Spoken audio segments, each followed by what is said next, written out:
kajian kita tentang fikih ini. Kalau beberapa minggu kemarin karena kita mau menjelang hari Idul Adha, maka kita mengkaji tentang tata cara berkurban, ya. Sekarang kita kembali lagi ke awal, yaitu tentang bab toharah. Kalau kemarin kita sudah mengetahui macam-macam air, kemudian pembagiannya sudah. Sekarang kita masuk dalam fasal yang menerangkan tentang al-awani, perkakas atau bejana.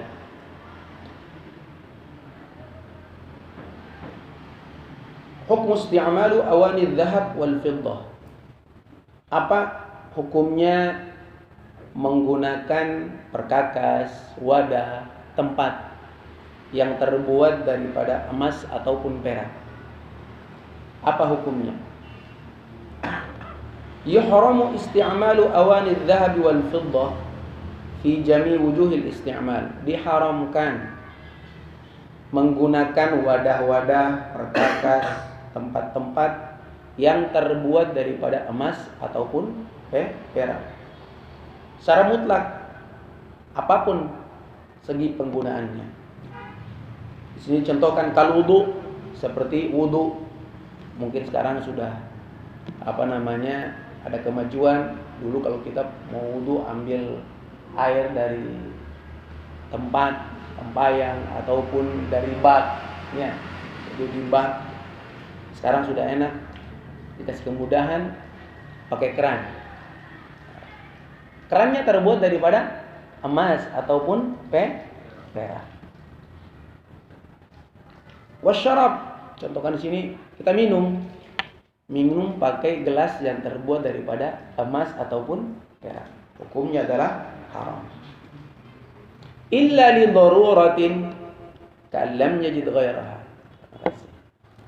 Terkecuali karena dalam kondisi darurat, dia mau minum, tidak ada gelas, atau mau makan tidak ada lagi wadah, piring selain daripada wadah ataupun gelas yang terbuat daripada emas ataupun perak. Maka kondisi ini disebut dengan kondisi darurat.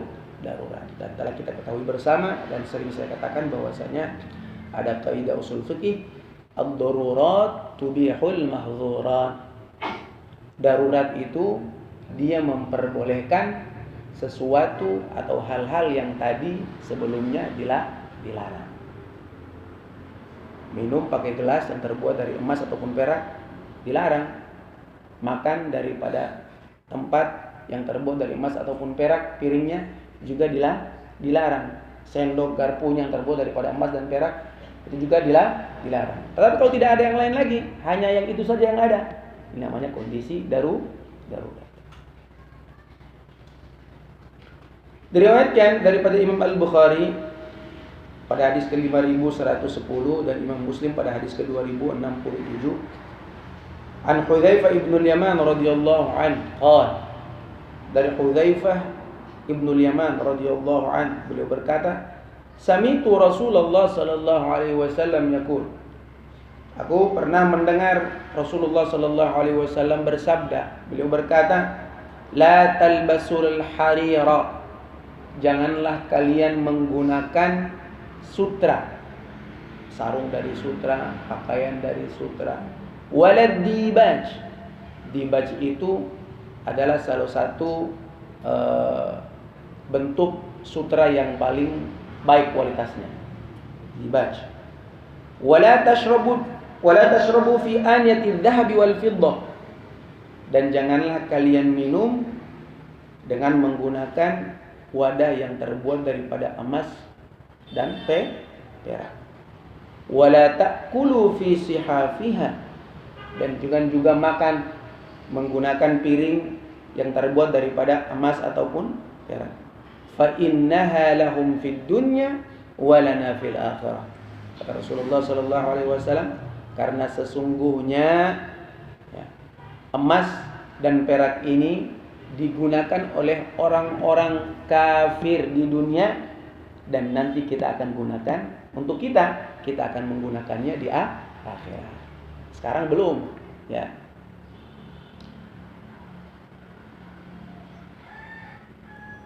Wa yuqasu 'ala al-akl wasyarab ghairahuma min wujuhil isti'mal.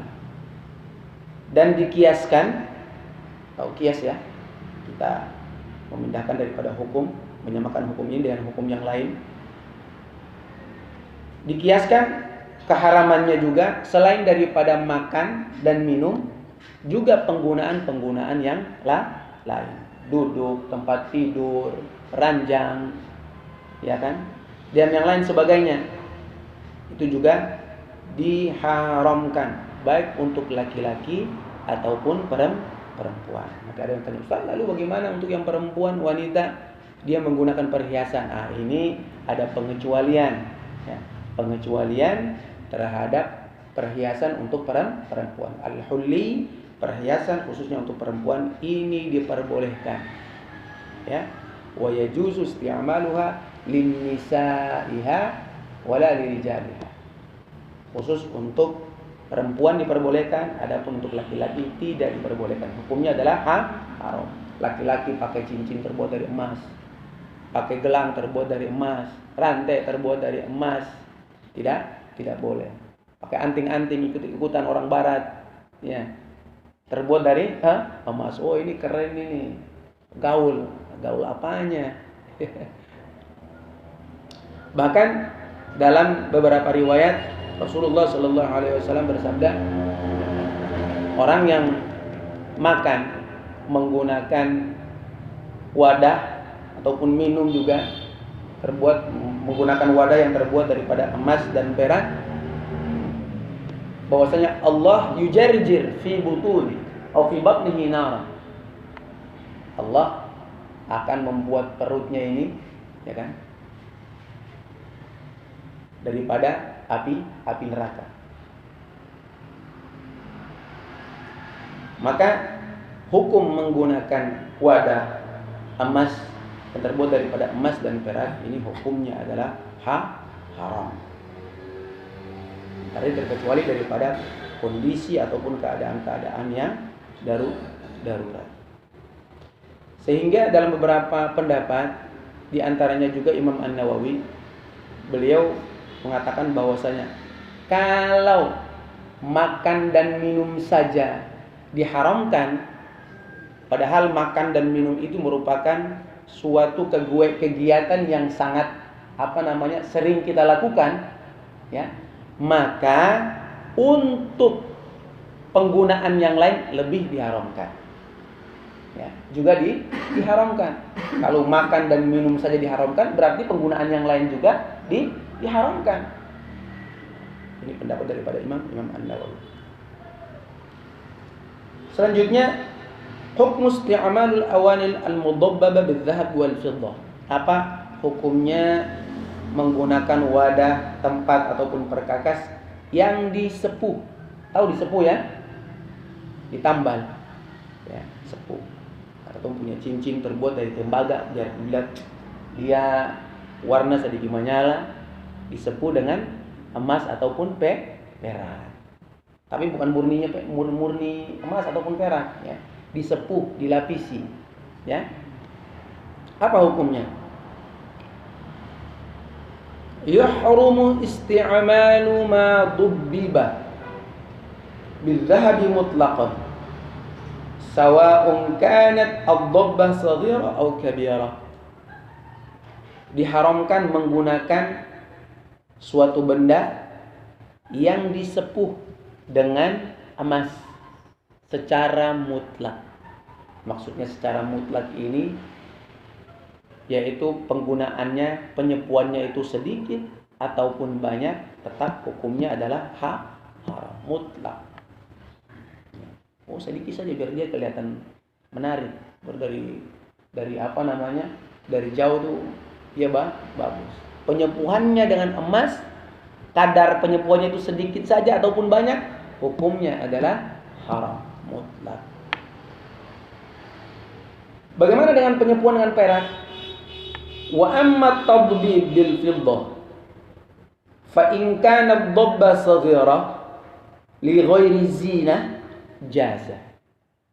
Apabila penyepuhan tersebut dengan menggunakan perak, apabila penyepuhannya itu sedikit saja, li ghairi zina, bukan untuk hiasan, hajat, keperluan, jaza, diperbolehkan. Penyepuhannya walaupun dengan sedikit, bukan untuk hiasan, untuk bagus-bagusan, biar kelihatan bagus, tapi ini hajat, maka hukumnya boleh. Wa in kanat kabirah li zina, adapun penyepuhannya itu dalam skala banyak ataupun besar, akan tetapi penggunaannya itu untuk perhiasan, dibikin biar kelihatan cantik, ya kan? Maka hukumnya adalah haram. Banyak, ya, banyak penggunaannya, penyepuhannya itu dalam skala banyak, kemudian untuk perhiasan berkelihatan bagus, maka hukumnya adalah haram. Jelas ya? Sekarang penggunaannya banyak seperti tadi, tetapi karena untuk keperluan, ada hajat, ataupun sedikit tetapi untuk perhiasan. Tadi sedikit bukan untuk perhiasan, boleh.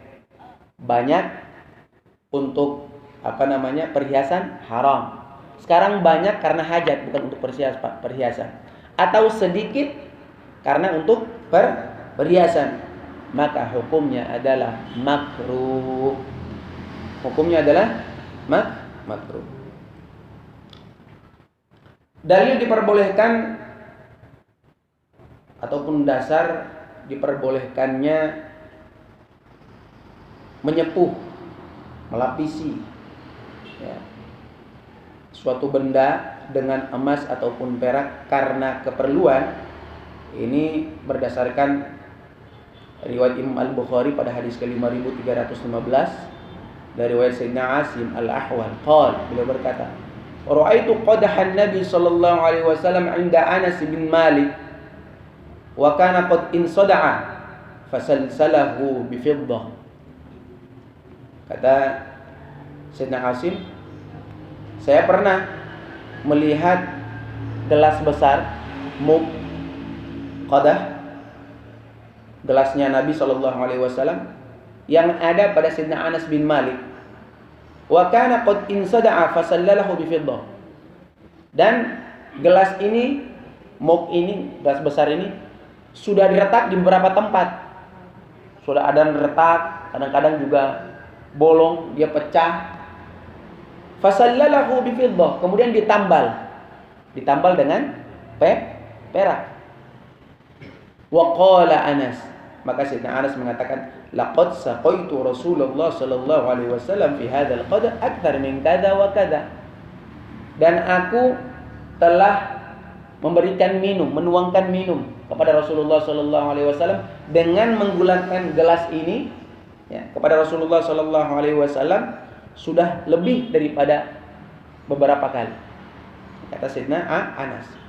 Nah, dari hadis ini dapat kita ketahui bahwasanya apa yang dilakukan oleh Sayyidina Anas bin Malik kepada Rasulullah sallallahu alaihi wasallam, ketika Rasulullah sallallahu alaihi wasallam tidak mengatakan ini haram, maka hal tersebut namanya adalah al-iqrar, pengukuhan. Maka pengertian hadis dalam istilahnya al-hadis yaitu ma fa'alan, kullu ma fa'ala Nabi sallallahu alaihi wasallam, atau ma qala Nabi sallallahu alaihi wasallam, atau ma qarrara bihi Nabi sallallahu alaihi wasallam. Setiap apa yang dilakukan oleh Nabi sallallahu alaihi wasallam, yang dicontohkan oleh Nabi daripada fi'ilnya, daripada pekerjaannya, namanya hadis. Apa yang dikatakan oleh Nabi sallallahu alaihi wasallam adalah hadis. Contoh hadis pekerjaan Nabi, misalnya kata Rasulullah sallallahu alaihi wasallam, "Shallu kama ra'aitumuni usolli." Salatlah kalian sebagaimana kalian melihatku salat. Tata caranya Nabi salat seperti ini, takbirnya seperti ini, duduknya seperti ini, tahiyatnya seperti ini. Itu adalah fi'ilnya Nabi sallallahu alaihi wasallam. Pekerjaan Nabi Shallallahu Alaihi Wasallam adalah hadis. Perkataan Nabi Shallallahu Alaihi Wasallam, innamal a'malu binniyat wa innamal likulli imri'in ma nawa. Sesungguhnya segala sesuatu pekerjaan itu tergantung daripada niat. Perkataan Nabi Shallallahu Alaihi Wasallam itu adalah hadis. Apa yang dilakukan oleh para sahabat kemudian didiamkan oleh Rasulullah Shallallahu Alaihi Wasallam, menunjukkan bahwasanya Rasulullah Shallallahu Alaihi Wasallam mengakui ataupun setuju dengan perlakuan para sahabat tersebut, itu juga disebut dengan hadis. Jelas ya? Ya. Jadi seandainya kalau ketika Sayyidina Anas bin Malik radhiyallahu an memberikan minum kepada Rasulullah Shallallahu Alaihi Wasallam dengan gelas yang sudah retak kemudian ditambal dengan perak, kalau tidak diperbolehkan, maka Rasulullah Shallallahu Alaihi Wasallam sudah melarang Sayyidina Anas bin Malik. Jelas ya? Kita lanjutkan. Kemudian masih terkait juga dengan ini, hukum isti'malul awanil al-muttakhidah minal ma'adin an-nafisah. Hukum menggunakan perkakas ataupun wadah bejana yang terbuat daripada barang-barang tambang yang mulia selain daripada emas dan perak. Misalnya giok, ya, zabarjad, ya, apalagi intan, ya, lu'lu', apa namanya, mutiara, ya. Apa hukumnya? Yajuzu isti'malul awani al-muttakhidah min al-ma'adin an-nafisa min nahwi al-mas.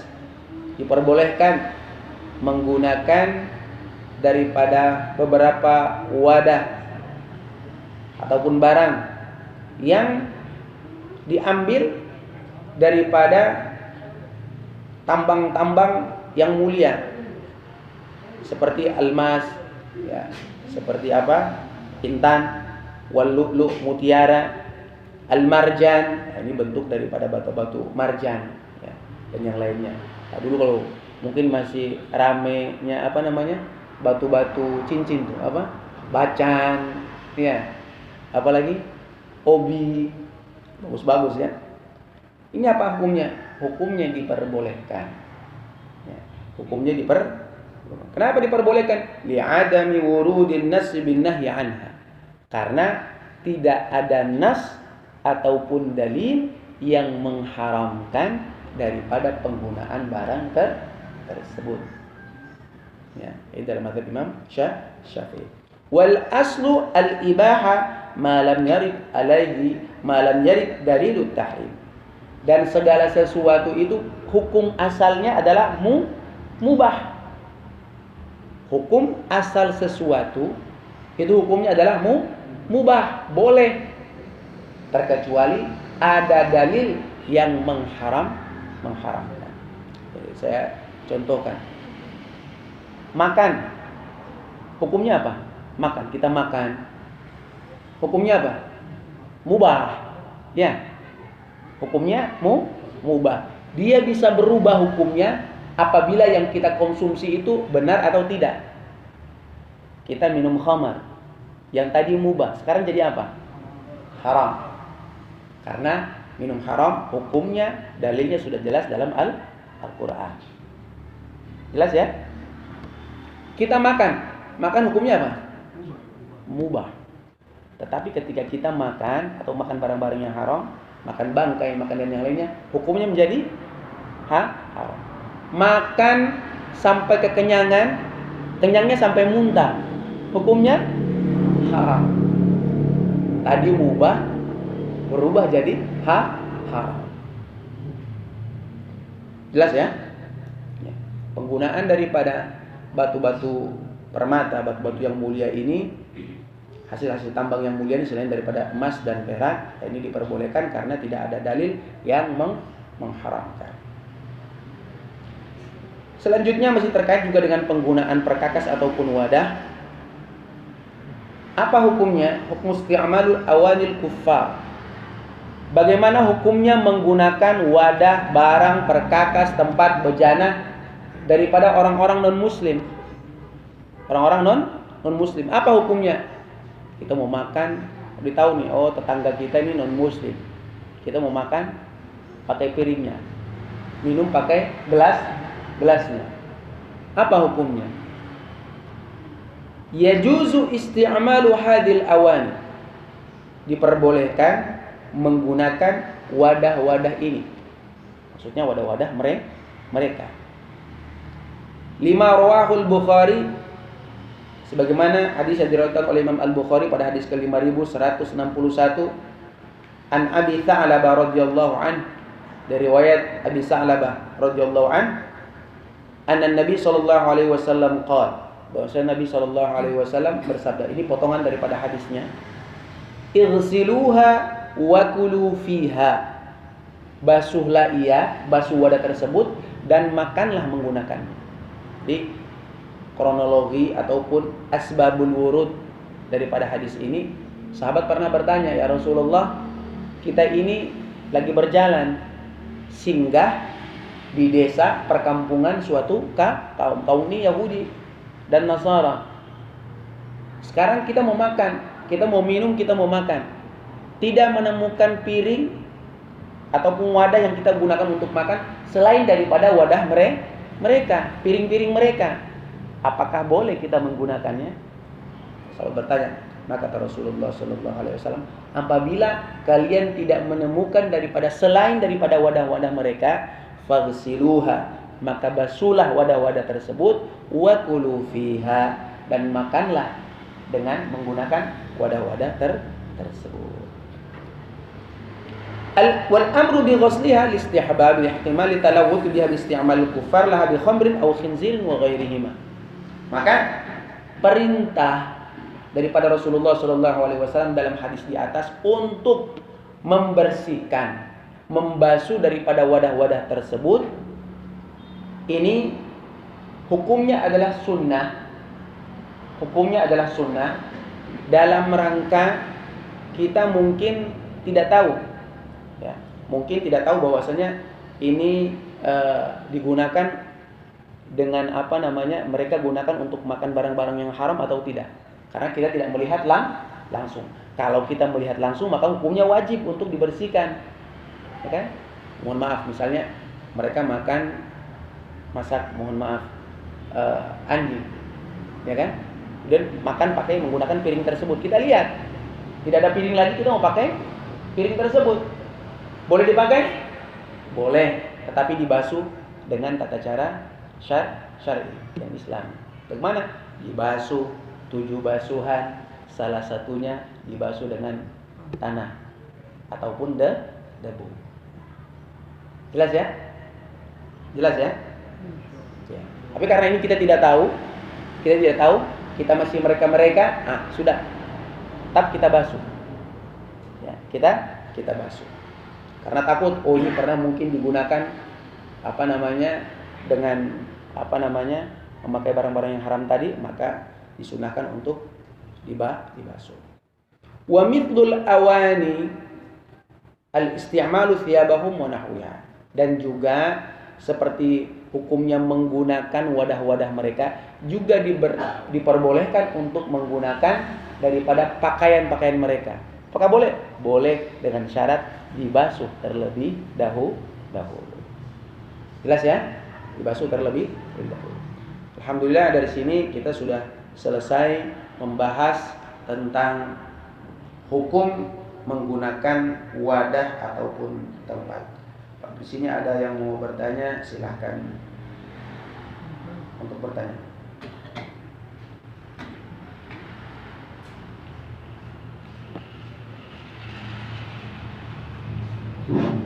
Mungkin ada yang mau tanya? Oh, sudah.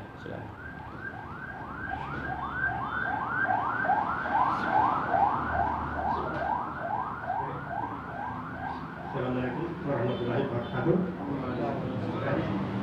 Sama-sama kita dengar apa yang dikatakan Ustaz tadi, bahwa kalau kita makan menggunakan wadah daripada emas dan perak itu haram hukumnya. Sekarang kalau umpamanya pada saat itu selain daripada wadah yang emas dan perak itu ada juga bisa kita pergunakan daun atau kertas untuk tempat makan. Misalnya, terima kasih. Assalamualaikum warahmatullahi wabarakatuh. Iya, kalau masih ada ada alternatif lain, daun ataupun kertas yang kita pakai untuk makan, ya silahkan, ya diperbolehkan. Nah, ini kita lihat terlebih dahulu. Oh, tidak ada piring karena kita ingin makan pakai piring. Kemudian kita tidak mau makan pakai daun. Padahal juga bisa. Oh, ini bersih, suci, kan? Bisa kita gunakan. Ya, kita gunakan. Gunakan. Jadi asbabul wurud yang tadi saya katakan, kronologi hadis ini terjadi di masa ataupun di tempat yang memang daerahnya benar-benar tandus. Daerahnya benar-benar tandus, bukan tropis kayak kita. Kira-kira di Arab ada pohon pisang yang tumbuh di gurun pasir atau tidak? Ada? Tidak ada. Tidak ada. Ataupun zaman itu kira-kira sudah ada kertas ataupun belum? Belum ada yang produksi, belum ada pabriknya. Ya. Sekarang yang di warung-warung nasi, kemudian kita beli, kemudian dibungkus pakai kertas nasi, sudah ada. Ya. Nah, maka konteks hadisnya dulu itu ketika tidak ada menemukan wadah ataupun tempat yang digunakan untuk makan, tidak ada lagi, boleh dalam keadaan darurat, tetapi wajib untuk kita bersihkan terlebih dahulu. Sekarang di zaman kita, sudah banyak. Kalau saya ada piring ataupun orang punya piring, tetapi yang ada bisa daun-daun pisang masih banyak di sini, ataupun daun-daun yang biasanya dipakai untuk makan, kita pakai, ataupun ada kertas yang bersih, yang suci, itu bisa kita pakai untuk makan. Jelas ya? Jadi selama ada wadah ataupun media yang dipakai untuk makan selain daripada wadah mereka, maka jangan dipakai. Pakai media yang ada dulu yang bisa dipakai.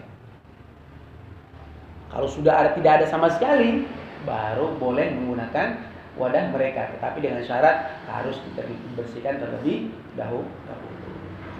Ada lagi? Persilakan.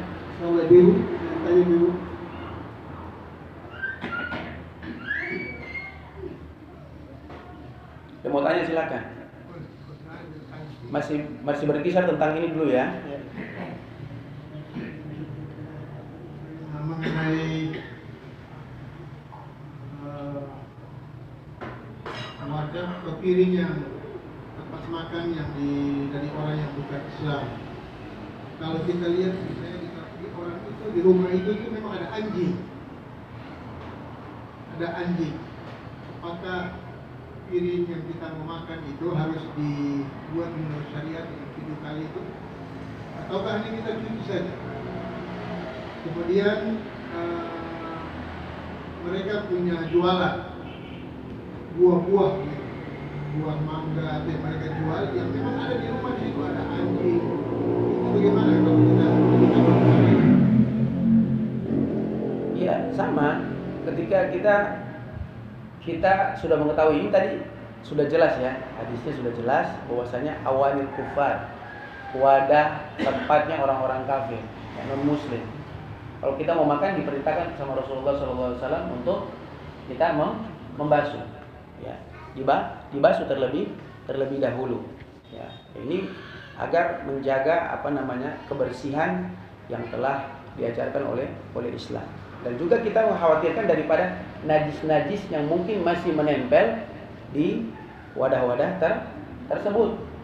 Ini untuk kita hati-hati. Oh sudah, kita tahu dorang ya, tahu sampai di mana, ya tidak tahu seluk-beluk yang pasti daripada orang bodoh sempiara barang-barang ini. Ya betul, mungkin beli dari tempat lain, mereka makan menggunakan piring ataupun minum menggunakan gelas tersebut. Nah, ini maka disunahkan untuk dibasuh. Kemudian untuk makanan yang tadi yang memang sudah, misalnya kita lihat buah-buahan, oh ini sekarang banyak yang jual buah-buahan, misalnya jual langsa, duku, buah-buahan, mangga dan lain sebagainya. Dari wine misalnya, diperbolehkan, ya, diperbolehkan, ya, diperbolehkan. Tapi lebih aman untuk kita basuh terlebih dahulu. Ya, kita basuh terlebih dahulu. Cara membasuhnya gimana? Pakai air dan tanah atau air saja? Begini, ya. Kalau memang kita benar-benar yakin bahwasanya ini berlumuran dengan najis, tentunya najis mughallazah, najis yang berat ya. Kita masuk pada bab najis. Ya wajib menggunakan tata cara tadi dengan 7 kali basuhan, salah satunya dengan debu ataupun tanah. Tapi kalau kita masih mengira-ngira, masih meraba-raba, ini bagaimana ini? Ini biasa saja kah atau memang sudah berlumuran? Ya. Ikuti apa yang menjadi kecenderungan kita. Wah, ini dia lebih condong kepada najis mughallazah. Silakan cuci. Ya. Silakan cuci dengan menggunakan cara-cara yang tadi. Kalau tidak ya cuci seperti biasa. Jadi kalau kita melihat memang itu ada anjing di rumah, itu ada anjing lalu punya jualan seperti itu, kita langsung cuci sarung saja. Iya, kalau mau menjaga kehati-hatian, ya, menjaga kehati-hatian kita, sudah cuci saja, ya, lebih aman. Ada lagi? Ustaz, Silakan. Ustaz. Tadi Ustaz bilang wadah punya piring atau karena air yang menggunakan emas hukumnya haram. Kalau saya lihat tempat sholat misalnya kubah gitu, ada emasnya gimana Ustaz? Ya, Hukumnya sholat tidak luar biasa. Misalnya Madinah atau Ya. Ka'bah yang kainnya itu menggunakan hukumnya Ustaz. Ya. Mungkin saya cukup. Ya. Namanya hukum tazayyun atau tazyinul masajid bil dhahabi wal fiddah wal zakharif. Hukum menghiasi masjid dengan emas dan perak. Apa hukumnya? Di sini ada beberapa pendapat. Ya. Di antaranya mazhab Imam Hanafi atau mazhab Hanafiyah berpendapat la ba'sa bi naqshil masjid bil his was saj wa ma'ud dhahab. Tidak. Jadi tidak apa-apa, atau maksudnya diperbolehkan untuk menghiasi masjid itu dengan misalnya dengan emas dan yang selainnya, perak. Nah, ini hukumnya diperbolehkan daripada mazhab Imam Hanafi. Mazhab Imam Maliki bahkan disunahkan, yundabu indahum tahsini bina'il masjid. Ya, diperbolehkan dalam mazhab Imam Hanafi. Imam Maliki disunnahkan untuk menghiasi masjid dengan emas ataupun perak. Tiang-tiangnya, kubahnya dihiasi dengan masjid. Bahkan disunahkan. Akan tetapi di antara juga pendapat daripada mazhab Imam Hanafi ada yang memakruhkan. Ada yang memakruhkan menghiasi masjid dengan emas ataupun perak. Karena yushaghil qalbal musalli, karena dia dapat membuat hati orang atau pikiran orang yang sholat itu dia mungkin bisa terpengaruh, was-was. Wah, ini misalnya itu terbuat daripada emas ataupun perak. Akhirnya dia lihat ke atas ataupun mimbarnya terbuat daripada emas ataupun perak. Akhirnya ini cobain, Masya Allah, luar biasa. Akhirnya hatinya sudah tidak khusyuk kembali. Membuat hatinya tidak khusyuk ketika dalam sholat. Maka ini dalam pendapat mazhab sebagian pendapat Imam Maliki hukumnya makruh. Sebagiannya bahkan mensunnahkan. Bagaimana dalam pendapat mazhab Imam Syafi'i dan Imam Ahmad ibn Hanbal? Ilahnya ataupun sebabnya mereka menyebabkan bahwasanya hukumnya adalah haram, yaitu apabila sama dengan pendapat sebagian daripada mazhab Imam Malik. Apabila hati orang yang sholat ini sudah tidak terfokus ataupun khusyuk dalam melakukan sholatnya, dia sudah melihat kiri kanan, masya Allah ini masjid bagus, terkesan, wah masjid paling bagus sih. Akhirnya kekhusyuan dalam sholatnya sudah tidak ada, ya kan? Maka ini hukumnya adalah haram dalam mazhab Imam Syafi'i dan Imam Ahmad ibnu Hanbal atau Hanbali. Apabila tidak, dia tetap fokus, dia tidak terpengaruh dengan keindahan itu, tetap dia khusyuk sholatnya, hukumnya makruh. Hukumnya makruh. Jelas ya? Ada lagi? Maaf Ustaz, ada titik. Ya, Soal pertanyaan. Assalamualaikum warahmatullahi wabarakatuh Ustaz. Ini dari ibu Ustaz. Ya, silakan. Bagaimana hukumnya kita makan sepiring atau sesendok bersama dengan teman yang non muslim Ustaz? Mungkin itu saya pertanyaannya Ustaz. Assalamualaikum warahmatullahi wabarakatuh. Waalaikumsalam warahmatullahi wabarakatuh. Ya, boleh saja, persilakan. Tetapi dengan syarat, ya, kita harus mengetahui bahwa sebelumnya ini dia ataupun kebiasaannya dia makan-makan yang diharamkan atau tidak. Makan-makan barang yang diharamkan atau tidak. Ini harus dijaga. Misalnya sebelumnya dia baru selesai minum khamar, kemudian kita makan sesendok dengan dia. Nah, ini dikhawatirkan najisnya bisa berpindah. Ya, tidak diperbolehkan, sama dengan yang tadi. Ya, begitu juga dengan menggunakan piring ataupun apa segala macam. Kalau memang kita mengetahui dengan pasti bahwasanya ini dia baru selesai makan barang yang haram. Ya, barang yang haram. Dia baru selesai daripada minum yang haram. Maka lebih baik untuk dihindari. Lebih baik untuk dihindari. Jelas ya? Lebih baik untuk dihindari. Ada lagi? Tetapi misalnya kalau makanannya di sini, ini kita sudah tahu kita yang beli, tetapi dia makan sendiri, saya makan sendiri, beda ya.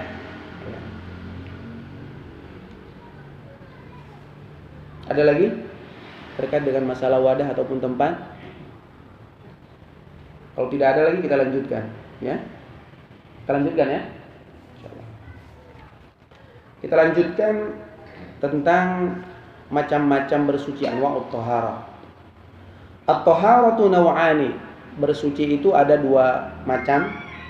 Yang pertama taharatu minan najas, yaitu bersuci daripada najis, wa taharatu minal hadas, bersuci daripada hadas.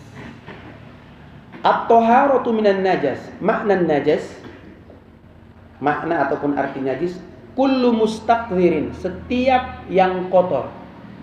Setiap yang kotor, ini menurut bahasanya. Ya.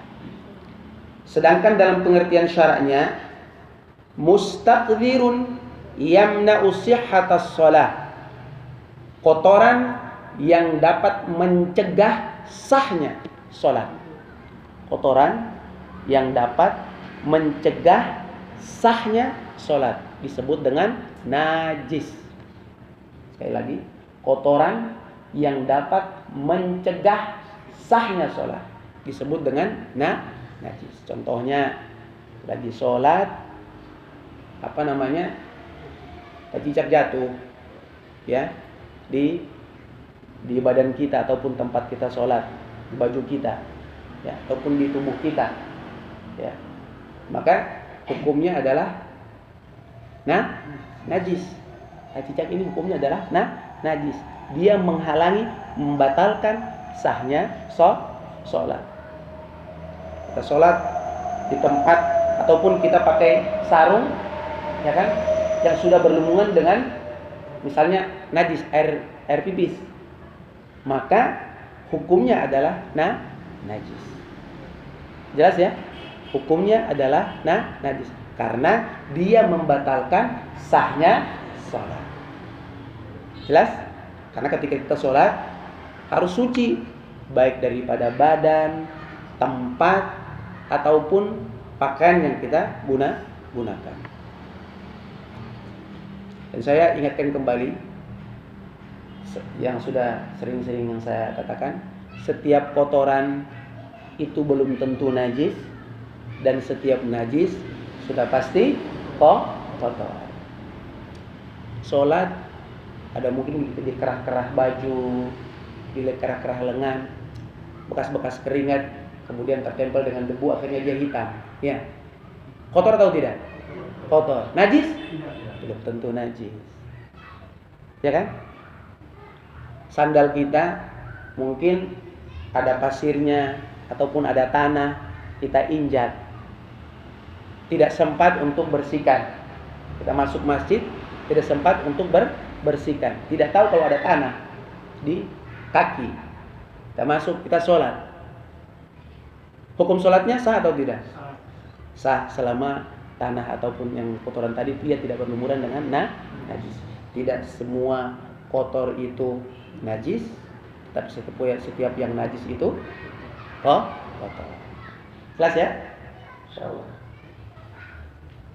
Kemudian kita juga harus tahu apa-apa saja yang disebut dengan najis.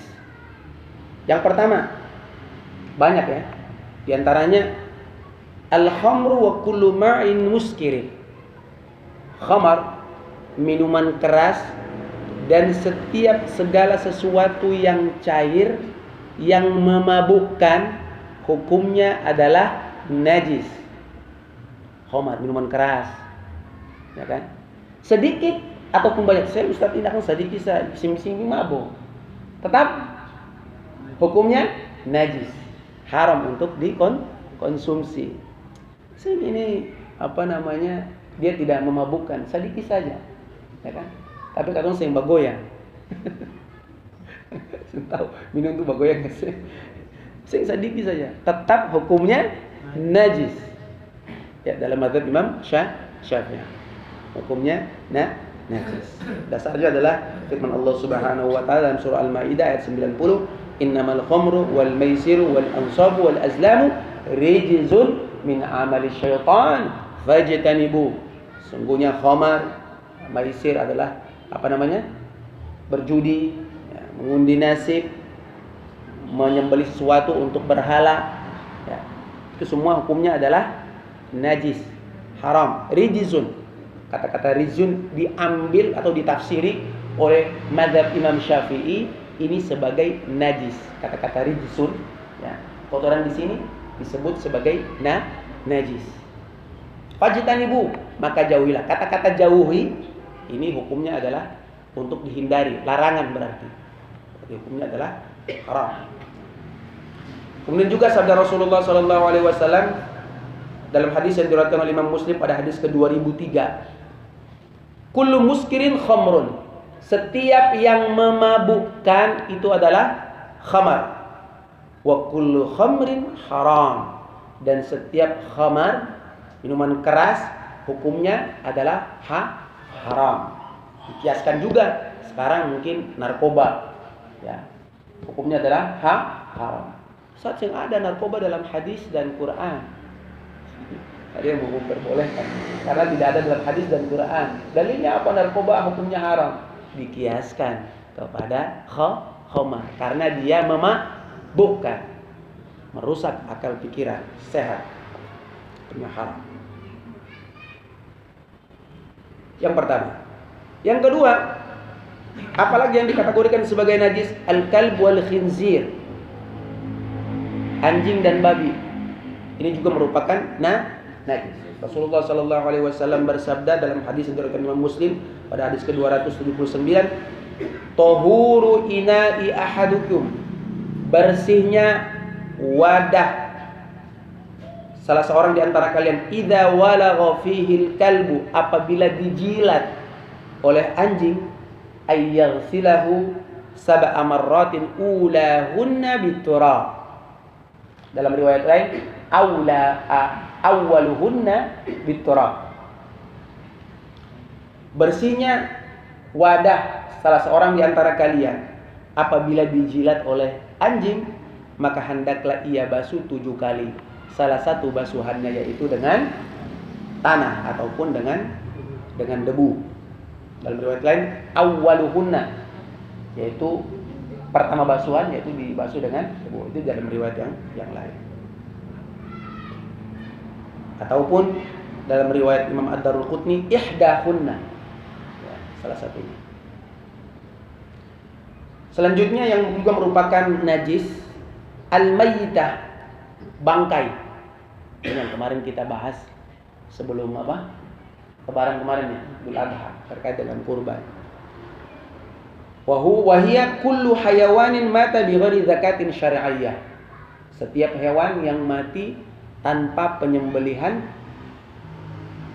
syariat. Ya. Bagaimana firman Allah Subhanahu wa taala dalam surah Al-Maidah ayat 3, "Hurrimat 'alaikumul maitah." Telah diharamkan bagi kalian bangkai. Dan pengharaman daripada bangkai ini karena sudah menjadi najis. Ada hewan yang dipotong tanpa basmalah, mengucapkan bismillah, menyebutkan nama Allah, hukumnya menjadi bangkai. Bangkai menjadi najis. Ketika disembelih memakai alat potong yang tidak tajam, tumpul, mati hewannya, putus kedua daripada uratnya, ya. Mati, tetapi dia pakai basmalah, tetapi dipakai dengan barang tumpul, akhirnya menyiksa. Penyembelihannya tidak sah, akhirnya menjadi bangkai. Akhirnya bangkainya menjadi najis, tidak bisa dikonsumsi. Dan juga termasuk daripada najis, wa yadkhulu fi hukmil maitah, dan juga termasuk daripada bangkai, wa yadkhulu fi hukmil maitah ma dzubiha 'alal ansab, yaitu sesuatu yang disembelih untuk menjadi sesajian, penyembahan. Hukumnya adalah najis. Wa ma dzukira 'alaihi ghairu ismallah, dan sesuatu yang disembelih tanpa menyebut nama Allah, hukumnya menjadi bangkai. Wa ma uhilla li ghairillahi bih, dan sesuatu ataupun hewan yang disembelih tanpa dengan menyebut nama Allah. Akan tetapi dikecualikan, ada beberapa bangkai yang dikecualikan, tidak termasuk daripada najis. Apa? Maitatul insan, bangkai manusia. Apakah menjadi bangkai? Apakah najis hukumnya? Tidak.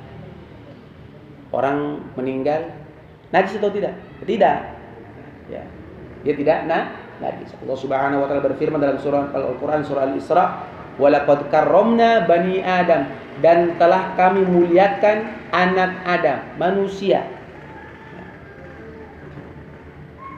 Bahkan Rasulullah sallallahu alaihi wasallam mengatakan dalam hadis yang diriwayatkan oleh Imam Al-Bukhari pada hadis ke-279, "Subhanallah, maha suci Allah, innal muslima la yanjus."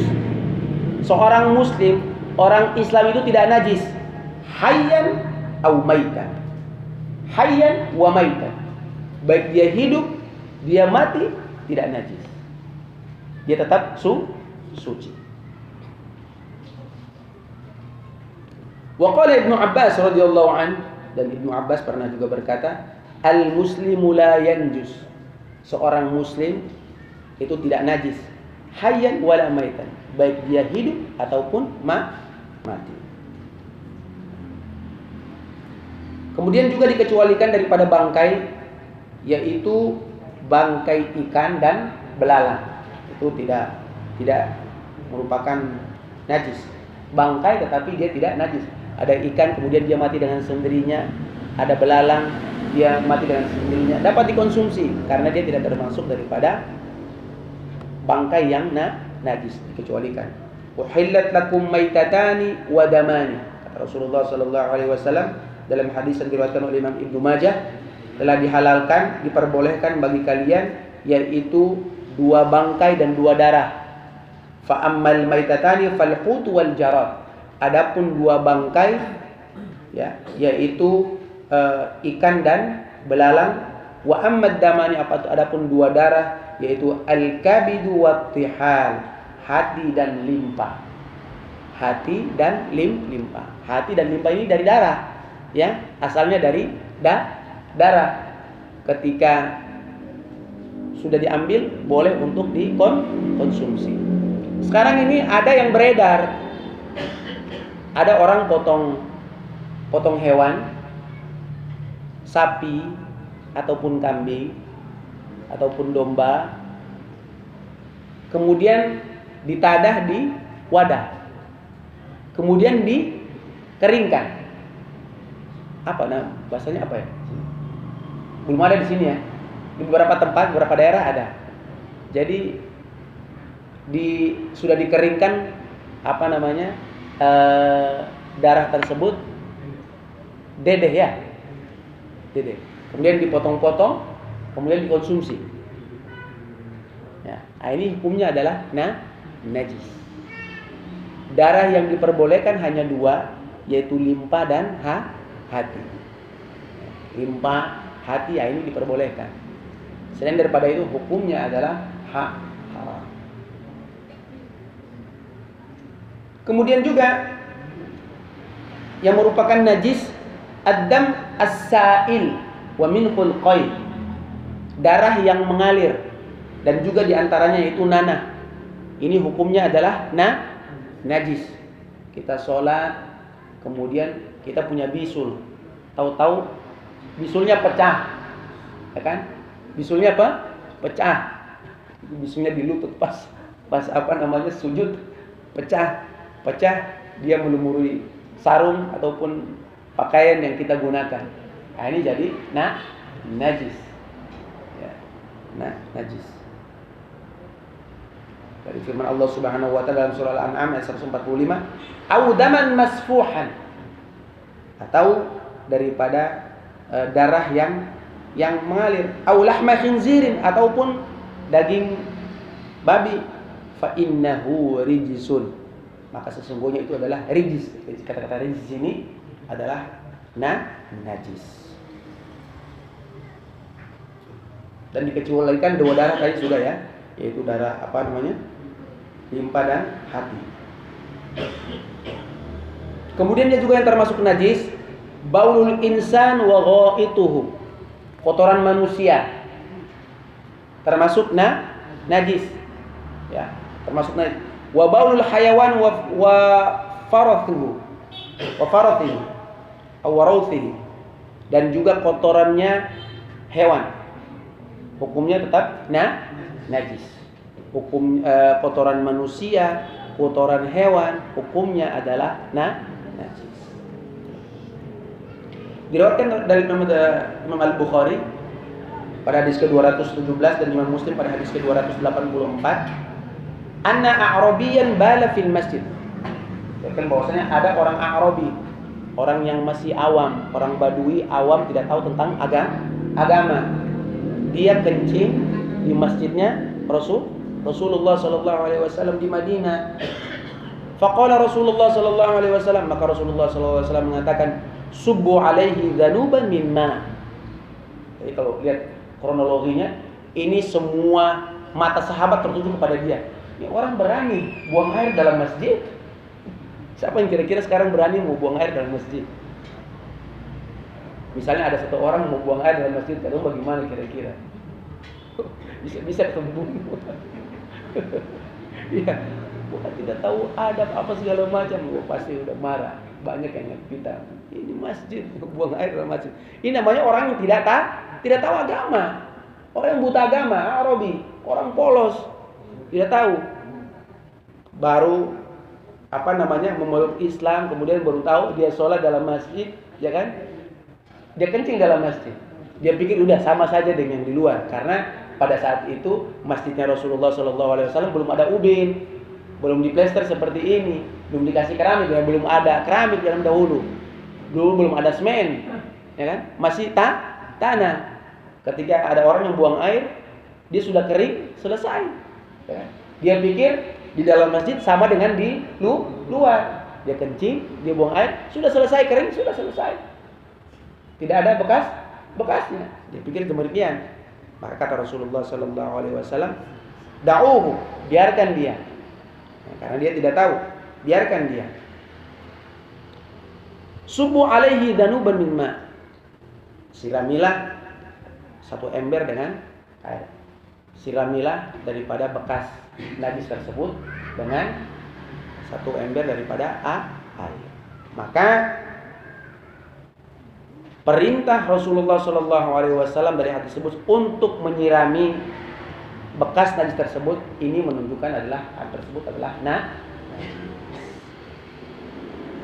Kemudian apalagi yang disebutkan sebagai najis? Kullu juz'in infasala minal hayawan hala hayati fa innahu najis. Setiap anggota tubuh hewan yang terpisah daripada hewan tersebut selama dia masih hidup, hukumnya adalah najis, bangkai. Ya. Ma qutiba min bahimatin fa huwa maitatun. Ini sabda Rasulullah sallallahu alaihi wasallam yang diriwayatkan oleh Imam Al-Hakim. Sesuatu yang terpotong daripada hewan yang masih hidup, ya, maka dihukumi sebagai bangkai, najis. Tepung ayam, ambil dia pembahasa, cicing makan. Sembunuh, ambil dia pembahas saja. Hukumnya apa? Najis. Hukumnya najis, jadi bangkai, tidak bisa dimakan, konsumsi. Jelas ya? Tidak bisa.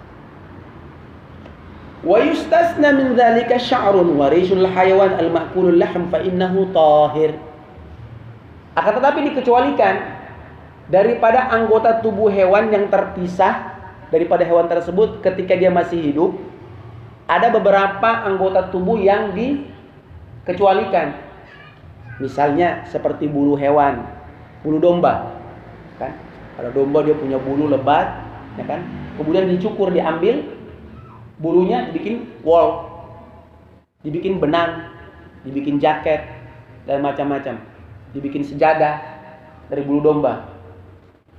Apakah hukumnya najis? Tidak. Ini dikecualikan. Ada soang, tahu soang? Tahu soang? Angsa. Tapi itu macamnya namanya soang. Diambil bulunya, kita buat kok. Dibuat apa? Bulu tangkis. Nah, hukumnya diperbolehkan. Jelas ya? Ada kemudian misalnya burung merak, diambil bulunya, kita pajang, dibuat hiasan, hukumnya boleh. Dasarnya adalah firman Allah Subhanahu wa taala dalam surah An-Nahl ayat 80, "Wa min awsafiha wa awbariha wa ash'ariha mata'an athatan wa mata'an ilahi." Daripada bulu-bulunya, daripada aubar, daripada ekornya itu, daripada tadi ekor bulunya itu, dan daripada rambut-rambutnya, ini diperbolehkan. Kemudian labanul hayawan ghairu ma'kulil lahm. Mohon maaf, yang tadi hewan anggota yang tubuh yang terpisah, misalnya bulu-bulu tadi, ya kan, ataupun bulu ekor tadi, rambutnya juga, itu diperbolehkan bagi hewan yang dapat dimakan dagingnya. Hewan yang dapat dimakan dagingnya. Sekarang bagaimana Ustadz? Ada tas-tas ataupun aksesoris yang terbuat daripada hewan yang tidak dimakan dagingnya. Oh, ini ada orang yang bangga. Mohon maaf, mungkin ibu-ibu ya. Ada ataupun bapak-bapak. Ini tumpeng pending, tumpeng ikat pinggang terbuat daripada kulit kulit buaya. Dia baranan di buaya ke kulit. Hukumnya haram. Ya, hukumnya haram. Karena buaya ada bisa dimakan buaya? Bisa dimakan. Ya, hukumnya adalah haram karena termasuk daripada as-sab', binatang buas. Ya, tidak bisa dipakai. Wah, ini tas kulit ibu biasanya. Wah, ini tas terbuat daripada kulit ular. Ya kan? Tidak boleh. Tidak dapat digunakan. Selanjutnya, labanul hayawan ghairu ma'kulil laham. Susu hewan yang tidak dapat dimakan dagingnya, hukumnya juga najis. Hukumnya juga najis. Kal himar, seperti apa? Keledai. Keledai itu tidak bisa dimakan dagingnya. Ya, keledai tidak boleh dikonsumsi dagingnya. Keledai itu dia lebih kecil dari kuda, lebih tinggi daripada domba, ya. Nah, ini tidak bisa dimakan dagingnya. Maka susu pun tidak bisa dikonsumsi. Bagaimana susu beruang, Ustaz? Kira-kira siapa yang bisa memerah susu beruang? Ada. Yang kita konsumsi itu brandnya saja. Itu dia punya merek. Isinya bukan susu beruang. Namanya saja susu beruang agar laris dibeli. Tetapi bukan susu beruang. Kira-kira ada yang memerah beruang punya susu, ada yang berani? Belum dekat deh sumat. Ya. Tapi kalau memang ada, tetap hukumnya adalah najis. Karena beruang termasuk as-sab'u, yaitu binatang buas. Dari sini mungkin ada pertanyaan, dipersilakan. Insya Allah banyak ya.